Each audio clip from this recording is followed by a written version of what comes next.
To survive or thrive, how does a flagship restaurant which anchors Little India in Toronto overcome the challenges of COVID? Join me as I speak with the heart of the business, Gulshan Alibhai.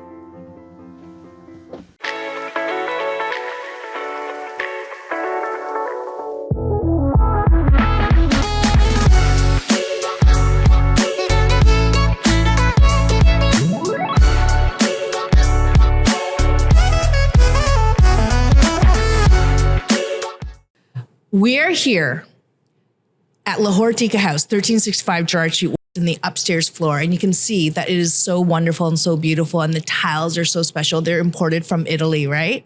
Yes, they are. And I'm here with the famous Gulshan Allibhai, who is, the face of Lahore Tikka. And I wanted to take a moment because she is drinking a special tea. And, if you can talk about the tea that you're drinking, tell me all about it. Well, it's masala chai, and it's got beautiful cream in it with lemongrass, which I think is a secret ingredient. Yeah, like giving it lemongrass away is not though, something. lemongrass. So it's infused with lemongrass, and then it's got like cinnamon, and it's got cardamom in it, and fresh ginger, and then it all comes to a beautiful boil.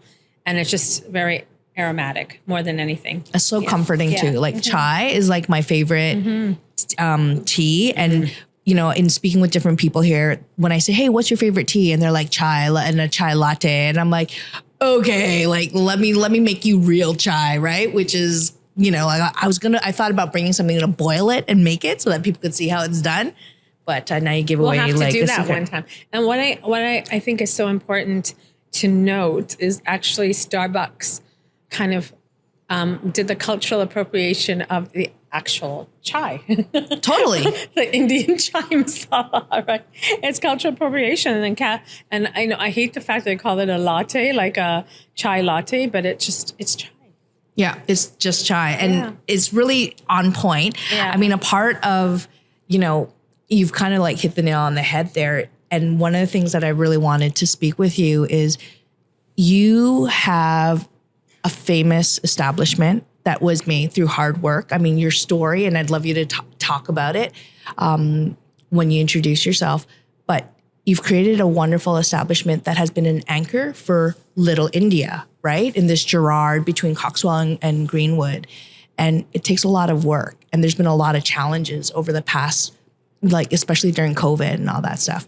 But so before we jump into that, if you don't mind to indulge me by just introducing yourself. So my name is Gulshan Allibhai, and I am the social entrepreneur of Lahore Tikka House here in Little India. Yeah. And I think also the other thing I would say is that you're someone who, I see you as like a social justice warrior. You are a social worker by trade.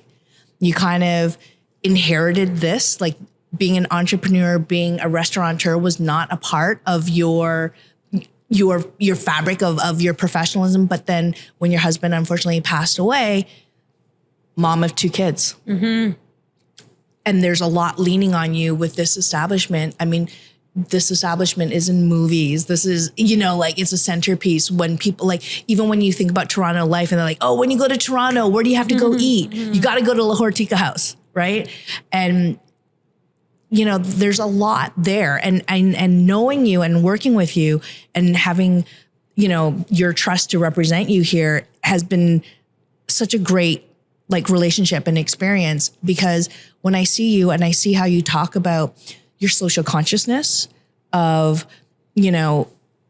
how you create space, like you have this establishment, we've got 3,500 square feet up here, and we, pre-COVID, this is your overflow. This is where everybody would come who couldn't fit downstairs, which is almost 4,000 square feet of space. And it was super busy. But then COVID happened and the model of restaurants changed overnight. Can you talk a little bit about that challenge? Yeah, I can just tell you that, when we talk about Darwinism and adaptation, I think that's what really I've gone through in the last 3 years. I've had to adapt to every situation, from where we began. We've always been a family restaurant, and it's always been about the noise and the big families and the birthdays. And it's always been about coming in and eating in this special place that, takes one back to their, nostalgia, of back home in Pakistan, India, and the South Asian countries. And then all of a sudden we had to pivot, to completely takeout, right? And takeout was never our big thing. I didn't even have Uber or DoorDash or Skip the Dishes or Ritual or any of that. That was all very alien. It was always about coming in, sitting down and eating and breaking bread with, breaking naan, I guess, with your family and friends. So yeah, we had to pivot completely around and go to takeout, which we never did. So I was like in shock, firstly. So my first reaction was I had to close down the restaurant. So we were actually closed for 6 weeks because we had to just kind of really wrap our head around something that we've never been able to do, is, completely go to a takeout model. But I think what was really hard for me more than anything is having to lay off staff, because the staff are it's very maternal for me. Like, I've always run this restaurant as this is a family. I tried the corporate kind of way of running it, like the Western corporate way. But in the end, I came around and like, okay, these are all my bachas. These are all my children. And, having and a lot of them are international students. So a lot of them, having to apply for CERB and doing all of that kind of stuff, right? It was really, really difficult. So I think that was really heartbreaking for me when I had to lay off all my staff, knowing that they had to pay their international fees. And, that was a lot of stress at that time. Yeah. So this restaurant now has been running for 26 years. My husband owner started this with $5 in his pocket. And the reason why he came to Little India is because there was social capital here. He was a refugee from Uganda, went to England, and, it was uncle, here and this uncle there and that uncle that gave him, his raw ingredients as, with vegetables without having any credit line, and also having, from the butcher here on Gerrard Street, giving him his chicken tikka to marinate, without having to pay him right away, getting all his masalas from another uncle. And he would have never been able to succeed as he did if it wasn't for the social capital in Little India. And that's why he came here. No bank was going to give him a loan, right? Especially coming as a refugee and an immigrant, and especially being a person of color, right? So that was a big thing. So Lahore Tikka House had very humble belongings. And people would ask us, like, why did you guys have plastic plates for so long? But the truth was, we had plastic plates because he couldn't afford a dishwasher, like an actual dishwasher. He didn't have any credit. So even if he went to one of those, commercial dishwasher places, they wouldn't put a dishwasher in here because he didn't have any capital, right? So that's why he had to go to Food Basics every weekend. Him and I would go in his little red Honda and we'd fill up the car with drinks. We're halal, but it was all like Coke and stuff like that. Even Coca-Cola wouldn't come in here and deliver Coke because he didn't have any social capital. So that's why we still have the cans till today. We don't have the fountain drinks. Wow. Because it's a testament to, going to Food Basics and filling up his car with plastic cutlery, plastic plates, because he couldn't, afford the infrastructure one needed to start off a restaurant like you would probably see at places like the Keg and McDonald's and Subway and all of those places. They have the capital, the social capital. So it was really, it had to happen in Little India. Yeah. It was the community that came together. It was the community, the social capital in this community. Yeah. I mean, and when you speak about this happening, I mean, this was what, like 20, 30 years ago? Yeah. So he started actually here in 1994, and he had a small little place in the corner. And then it started kind of busting at the seams. And he actually subleased the building here, which was, I believe a Dairy Queen. And he subleased the Dairy Queen. Yeah. Wow. And I mean, I think about fast forward now, we have a housing crisis, right? We have people who are like, housing affordability feels so out of reach if they didn't come from a certain time, and people saying, well, I guess the time I should have bought was 10 years ago. And on my, humble income, I can't afford anything. And it's sort of one of these things where the story that you tell feels like, oh, that's a fairy tale of rags to riches type of story through hard work and adversity. But I think one thing, that you demonstrate, I think, in all the choices and the conversations that we've had is through a lot of hard work, determination, community coming together. I know that you have a very strong, belief and determination to keep Gerrard Street alive, to help keep it vibrant, right? Because we see a lot of gentrification. We see this happening all over Toronto, right? To be able to live in this community now requires people with double incomes of at least 6 figures, right? And yet I love Gerrard Square because my parents are from India. Right. And so when I was a kid growing up, my father would come down here so that he could get, the pani puris, that he could get the food. And it was a family, they would actually go and watch the Indian cinemas, right? And that was a big deal. I was like, okay, we're in this which is the theater that's, I guess, rep now. And it was like a big part. And to see this still alive is so important. But we also see we see this happening in different cultural enclaves or heritage communities like Chinatown and Gerrard's, just, further east near Broadview. We see it slowly being gentrified, right? As the original people who created the communities are older and they're retiring. And now you have fancy coffee shops, fancy chocolate shops that are popping up, taking over. Rents are higher, especially from a commercial perspective. And I see you trying to protect this space.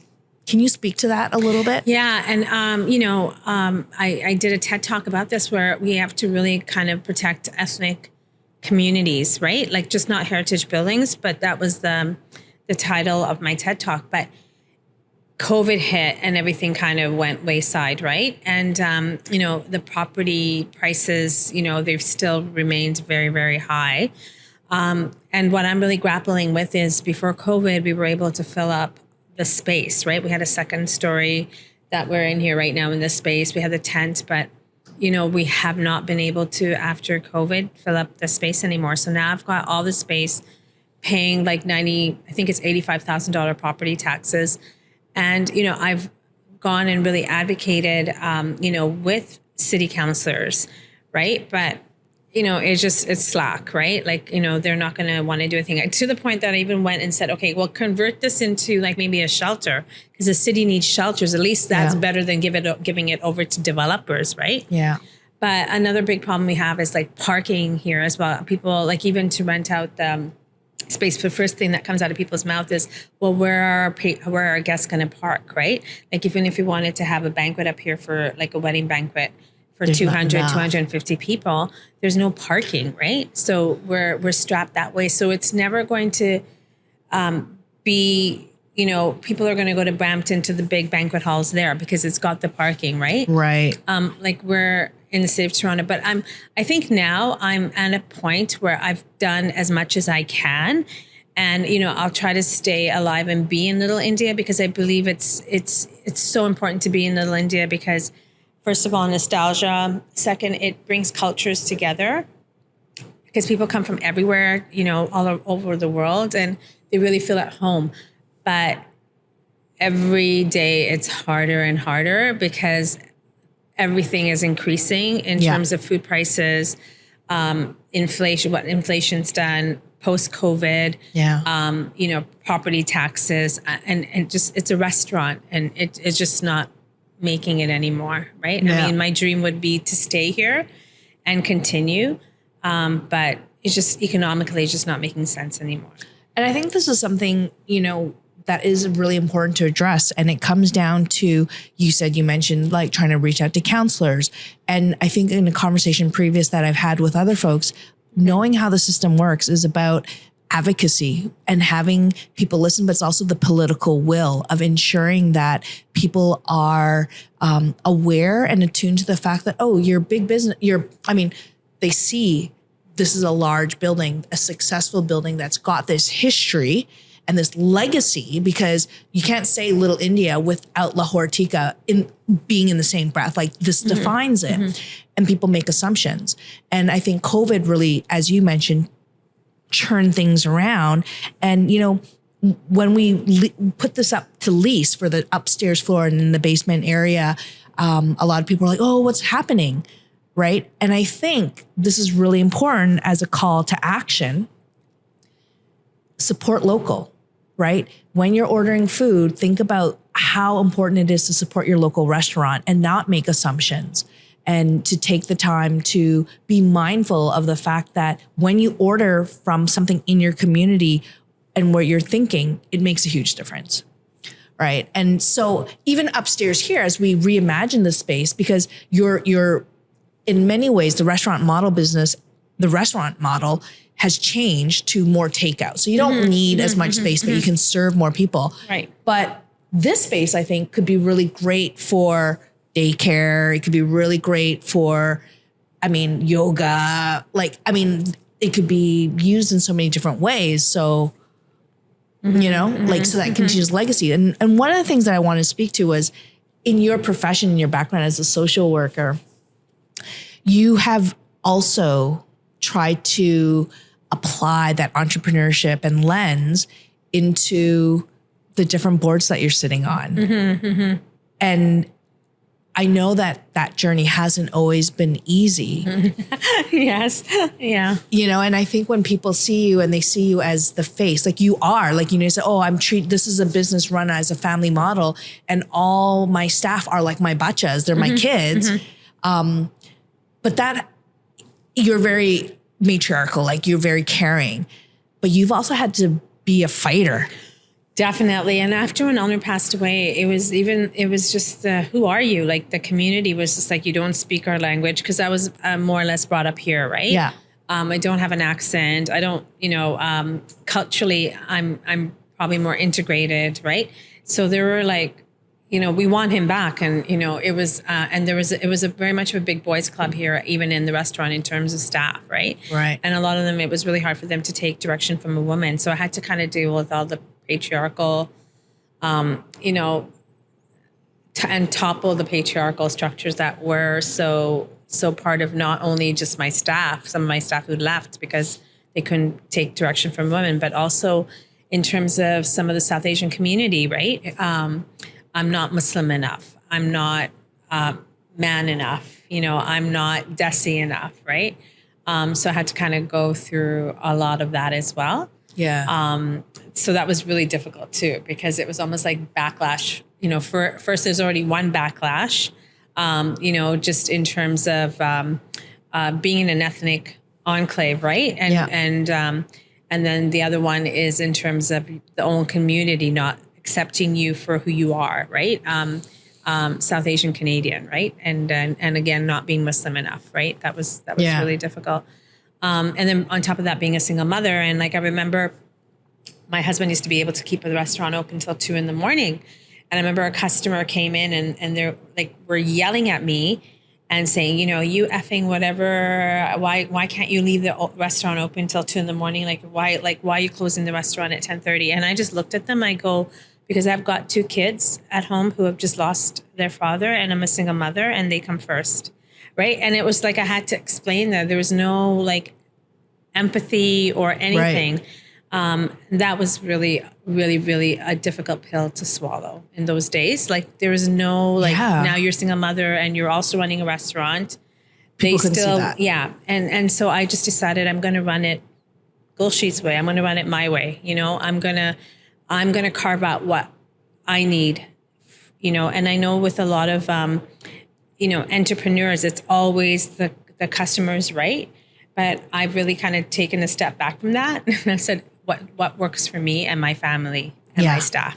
And I think that actually helps redefine, right? Like I think we're in a period in society where people are trying to figure out what is the role. And I mean, when we talk about genderized roles and breaking a lot of stereotypes and breaking it down and redefining it, it takes a lot of courage. Like that's something that has come up many times, to be able to say, well, no, this is what's going to work for me. And I'm sorry, I can't lean on this. And I mean, there have been times when I've been here when I've experienced like people who are just, I think, I don't know, COVID somehow also, people lost a bit of social skills and an awareness of like how to be kind to each other. Like it's, and it's very me type of thing. And it's just, I see you as someone who's always so generous and willing to open your heart. I mean, your background is social work. You're always concerned about mental health. I mean, even one of the things that I know you do, you have international students here and I know this, so many international students come to Canada because they want the Canadian dream. They come and they want to become Canadians, right? And we've got a federal mandate to have over like 450,000 immigrants coming annually, right? To become PR. And you actually help them do that. Yeah. And I mean, it's a two-way process, right? They help me and I always want to be able to give back for their loyalty and, also in terms of like, what they do for Lahore Tikka House, right? I mean, it's their dedication. It's them working here. It's their, giving their energy and time here as well, right? So I think it's a two-way process, right? Yeah. It has to work both ways. Otherwise, it doesn't make any sense for me. Yeah. And I wanted to share that because I think a lot of times people may just see Lahore Tikka House and they hear, oh yeah, it's like this famous place and, and they'll know you as the matriarch and the face of it and what you've done. But I think that in all the choices and decisions that you make, you're always so thoughtful about, I appreciate you standing with me. I appreciate you being here and I want to reward you. So listen, if you're ever looking for a job, Lahore Tikka House is a place to come because this is a place that takes you in like family. And I've seen, I mean, we were having lunch one time and someone who was here and you helped that person find space and identity. And I, there's something I think as a human, how fulfilling that is, right? That you've touched people. It really is. And I wouldn't have it any other way, as I said, everyone, when, I made it the way that I can live with myself and I made it the way that I can actually find an existential meaning in how I do it. And, there are a lot of people like, oh yeah, but, like, especially on the street as well, because we have some really amazing entrepreneurs, but it's profits, the bottom line. But for me, I've never, my heart's like, I mean, my head's always never, in terms of my heart space, right? Like my head space has always been very different. It has been for sure. Yeah. And it's ruled by my heart space, right? So for me, profits is not the bottom line, right? Yeah. And so a lot of, entrepreneurs on the street, like she closes so early and, she lets there was a shelter here on the street, a Red Door shelter, and allowed them to have free space here to have their parties and stuff, didn't charge them anything. We would give meals to them for the new refugees that came in, right? And for me, it was just natural. Like I couldn't have done it any other way. And there's, a lot of people think, well, it's all about making money, right? But I can't, my head doesn't go there. No, and I totally see that because I mean, we have had, one thing is we've had people interested in this space for particular, whatever uses, and it truly has been about fit. And you have always approached it with, how does this help the community? Exactly. Like you're not like, no, like we could have rented to whoever, but you're like, if I rent it to these people, it'll impact someone else. Exactly. Yeah. And I do see that. To keep community, I think there needs to be a safe space to have your kids, there's no childcare in this area. There's no like pharmacies, drugstores in this area, right? People have to go all the way down to the Danforth or go down to Queen, right? Yeah. I would love to continue the legacy here in terms of being in Little India, but it's just like, it's survival. Like I can't even run it anymore because it just, it doesn't make business, not business sense in terms of profits, but it's just, you're not going to be able to survive. Yeah, no, for sure. And I think that a part of why I wanted to talk to you and celebrate you is because when we think about how community is created, creating space, holding space, and being thoughtful. Like, I mean, I know even on your menu, there's certain things that you will like, oh, I could do that, but I won't because it takes away from so-and-so down the street. Definitely. And I just don't know if everybody recognizes your compassion for taking care of your neighbor. Yeah. And that is really true. Like, you know, I mean, what happened is, I mean, yes, I started closing earlier, but it actually had a really positive impact on the street because a lot of the mom and pop places, the smaller ones, are open till 2, 3 in the morning, and they're doing really, really well, right? If I had been open till 3 and it continued that model, they wouldn't have been thriving, but they're thriving because we closed down and then everybody wants the late night place, right? Yeah. And it's not us anymore, which, you know, for me, you know, it's very positive for the street. We don't sell a lot of the same foods that the other individuals sell on the street. So everybody gets business and everybody survives. And that's the only way this community will survive. It's synergy, right? We got to work together. Well, that's what I think is so inspirational, because when we think about leadership, and I think leadership matters, right? And you lead with your heart. And I think this is why, like, when you're here, every time I see you, people are so happy to see you. And they see that. I mean, I think there's definitely an affinity. And you know, in many ways, the legacy is not just Alner, it's you. And it's also the heart that you lead with, right? And I really believe strongly that we kind of attract that energy. And I really wanted you to share that story. Yeah. Because that mindfulness of, like, even when you did your TED Talk and you said, oh, how do we maintain heritage communities? How do we support? It's not heritage buildings, but communities. I see this. We've got, you know, I mentioned Little China, like Greektown, right? Like all these enclaves that have kind of changed over the many years, and it looks different and people move out, but it's still kind of the heart of Toronto. It's the heart of the city. Right? Like, as we diversify, I mean, Toronto's the best place to visit for food alone. You got to base your travels based on food. And you can go everywhere and anywhere, but I think we have to be intentional about that. Exactly. Yeah. And so I just really want to celebrate your story and your leadership and how you've had to overcome a lot, right? Like, you're a strong person, a strong woman, but it didn't come easy. No, it didn't. Definitely, I've built a lot of resilience. Definitely, right? And things that used to bother me and I used to take personally, I just have better things to do than just, you know, being the negative. Yeah. Yeah. But I think you are inspiring, because I see a whole generation of people look at you saying, wow, that's a great way, like how you choose to live and how you choose to lead and that legacy that you do. And I just, you know, I really want, and I see the success, but we have to be mindful that it doesn't just come. No. You have to keep on building it, and we have to share the stories so that people are mindful of, like, if I'm going to order something, where am I putting my dollars, right? And if you order from Lahore Tikka, you know you're supporting a family. You're supporting many families and helping people establish themselves and complete that Canadian vision. That dream, exactly. Yeah. So I want to ask you a question. Yeah. What's your favorite quote? I think I love Rumi. Yes. And it's not even a quote. It's more from like a social work perspective, but it just really resonates with me. And it's really about mindfulness and radical acceptance. And it's more or less like just, it's called The House Guest. And he talks about how your emotions are your house guests. And he talks about how you should let each emotion in, like you would a house guest, anger, happiness, sadness, all of those, and just feel them. Don't block them out. And I think it gives you a lot of freedom, right? Yeah. So I can't. It's a beautiful poem called The House Guest by Rumi, and I think it's so important.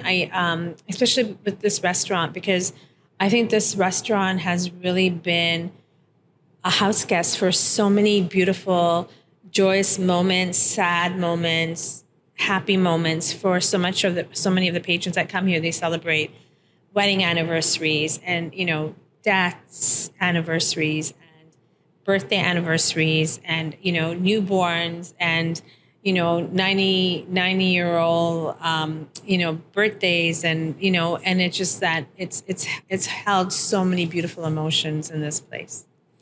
So speaking to that, in terms of being a house guest and creating that space and holding space for those different emotions, if we were to have a call to action, right? Because it's more like celebrating all the many sides and many facets of you, and the community, and seeing that we know that like a lot of restaurants were hit hard during COVID, right?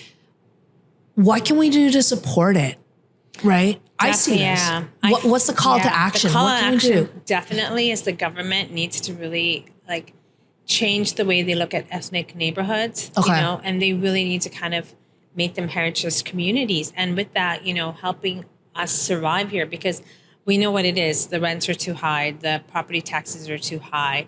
If you own the place, there's no incentives to stay here. It's easier going to Brampton or Markham and opening up a small little restaurant there, right? Or a clothing store. And that's already been happening. There's no incentive to stay in the city of Toronto, right? And the call of action is the government really needs to make these heritage communities, just like they spend money on heritage buildings, right? It's so, you just made me think about something. Yeah. It was recently I saw this on my social media feed that Toronto was one of the most disappointing places to visit. And I was kind of like, you know, I have traveled abroad. I did a lot of travel in many years. And it hurts a little bit because it's my hometown, but I can also see why. Yeah. And if you think about Little India, right, where you would be able to walk down the street and it would be vibrant and you'd have people selling corn on the street. They'd be selling pani puri, they'd be selling chai, and you just walk and they'd have sugar cane and they'd you know, like. It's only during the South Asian Festival. Otherwise, it's not here. Otherwise, it's not here. And it's very difficult because we live in an area and a part of this, I think, comes back to how housing prices have increased. And so who can afford to live here? And what are the wants and needs of those communities moving in? Yeah. And we do need to make a more concerted effort. Yeah. I mean, the government has to put they have to allocate funds to keep these neighborhoods, you know, vibrant, right? Like we're like, I'm really proud to say I'm on the BIA now. I'm on the, it was completely an all boys club, but I finally was able to make some inroads and I'm now on the BIA committee.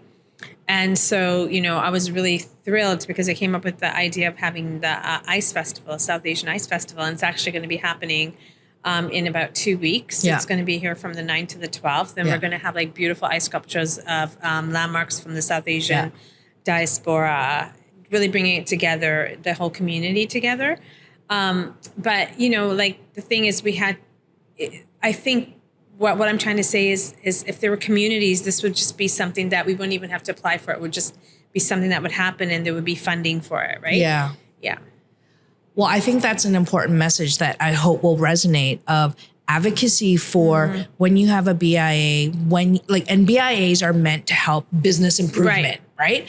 But being aware of Toronto is a multicultural city, but we're losing that. In some ways, it's getting washed out. It's washed out. Right? Like, I mean, you know, I you know, speaking with artists, speaking with people from different ethnic communities, what used to kind of be like, oh, I'm going to go to like Chinatown. I'm going to go there. Yeah. And now it's kind of like you see remnants of it. Yeah, exactly. But people can't afford to maintain it because they're like, I can't afford the rent. Exactly. And there's or not the property taxes. Or the property taxes, right? So so I think really what this is to serve as a reminder that if we from citizens, from a government, municipal, provincial, like if you want to attract people to come to Toronto to live, work, play, to visit, that we need that diversity. We need something that sets us apart. And, you know, there's putting a lot of money into the waterfront. They care about the waterfront. That's where all the money's going right now, but nothing about the ethnic neighborhoods.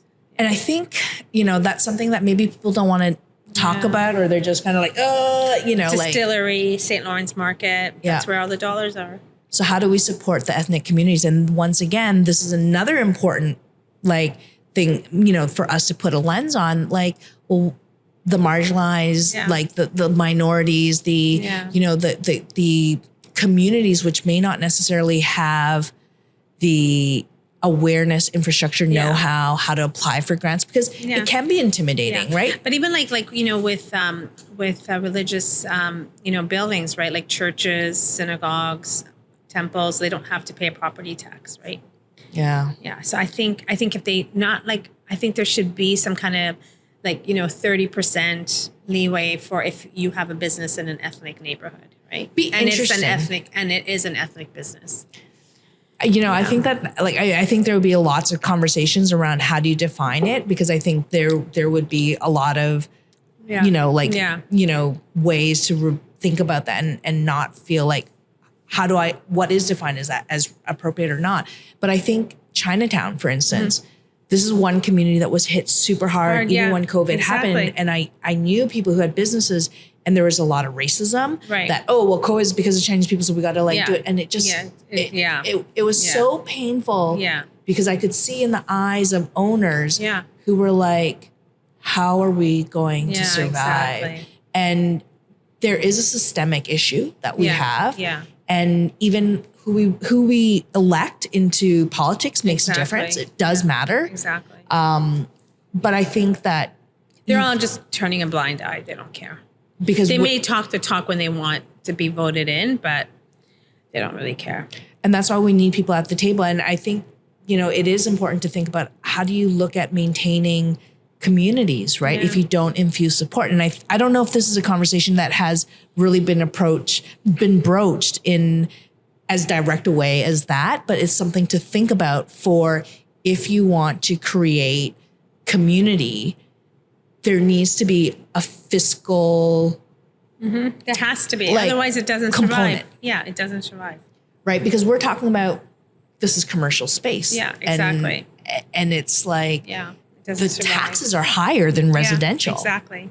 So it's a real, we risk losing. And I think what we have to acknowledge here is that we talk about how great it is to have Little India, how great it is to have Greektown or Chinatown or, Koreatown. Koreatown's not that long, right?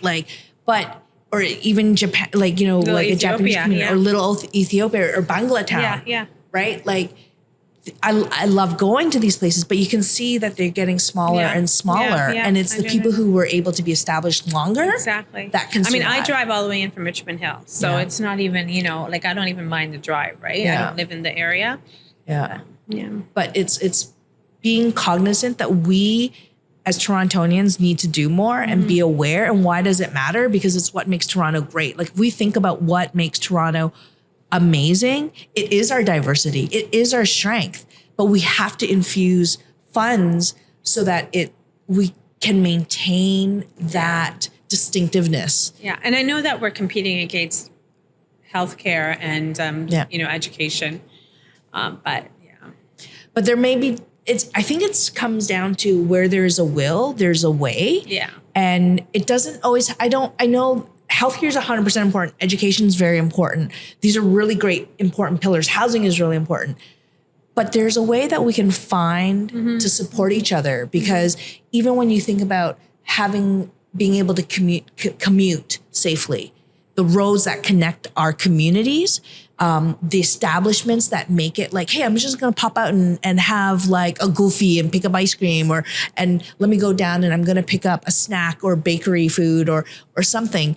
It's it's like fabric. We are interwoven, but it's the intentionality of making sure that these spaces exist and that they're connected and that there's an investment in it. So even on a municipal level, about having, cafes and space, where do we put those monies and how do BIAs get funding allocations to do that? So anyways, the most important, I guess what I'm saying is that to keep Toronto vibrant, diverse, and thriving is really about finding the funds to help support. Yes. Because I think they're completely dying.